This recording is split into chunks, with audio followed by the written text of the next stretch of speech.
Bonjour à tous et bienvenue sur ce nouveau tutoriel Fusion 360. Je vais vous apprendre à modéliser cette petite chaînette pour qu'elle soit articulée dans votre impression 3D.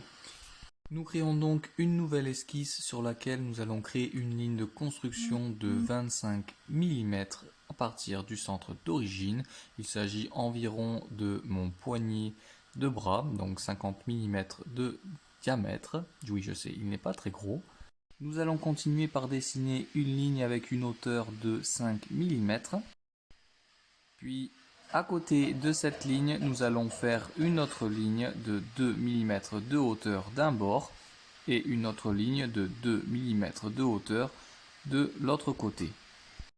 Nous allons donc créer une contrainte entre les deux points de 4 mm, donc de droite et de gauche, et nous allons ensuite mettre une contrainte de verticalité sur les trois points. On n'oublie pas de remplacer le type de ligne de construction sur des lignes standards pour les deux lignes qui sont à l'extrémité, et nous passons maintenant sur un autre plan de vue. Le but ici sera de faire pivoter nos deux lignes par extrémité, donc pour faire une esquisse en 3 dimensions. Donc nous allons définir le pivot en cliquant sur ce bouton ici. Nous allons cliquer sur le point de pivot et nous allons recliquer sur le bouton qui coche pour dire que notre pivot est celui-ci. Il faut bien faire attention de cliquer 2 fois sur le même bouton. Ensuite, nous allons incliner notre ligne de moins 45 degrés. On va répéter exactement la même opération sur l'autre ligne que j'avais passée en ligne normale et pas en ligne de construction. Nous allons donc cliquer sur le bouton définir le pivot. Nous allons cliquer sur notre pivot et nous allons appuyer sur la coche verte pour signaler que notre pivot est ici. On décale donc de plus 45 degrés. Ensuite, avec l'outil Spline, nous allons cliquer sur tous les points que nous avons tracés jusqu'à présent. Nous allons bien sûr placer l'outil Spline non sur une ligne de construction mais sur une ligne standard. Et nous allons créer une contrainte de tangence entre la ligne et l'outil Spline pour avoir la même situation que moi sur l'écran.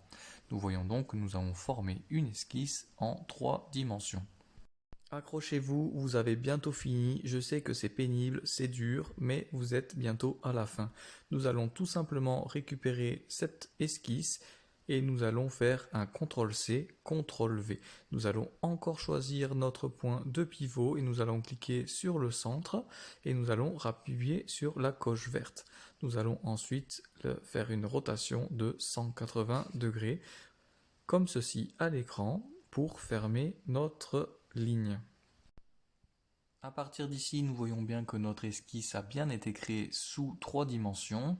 Donc à partir de là, nous allons aller dans l'onglet Construire et aller cliquer sur Plan le long de la trajectoire. Vous l'aurez compris, nous allons créer une esquisse sur ce nouveau plan et nous allons tout simplement dessiner un cercle de diamètre 1,5 mm et nous allons valider notre esquisse.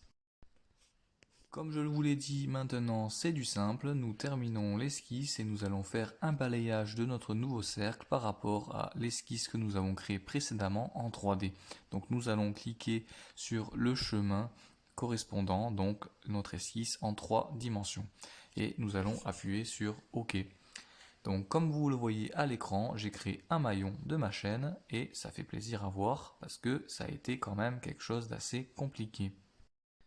Pour les plus courageux qui sont restés jusqu'au bout du tutoriel, vous l'aurez compris, il suffira de faire un réseau circulaire autour de l'axe des origines, que j'avais pris au début en considération avec un poignet de 50 mm.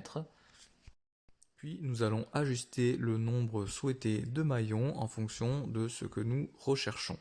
Donc moi pour ma part, je pense que ce type de maillon me convient parce que je vais l'imprimer en TPU pour que ce soit un peu plus élastique et que je puisse le passer à travers ma main.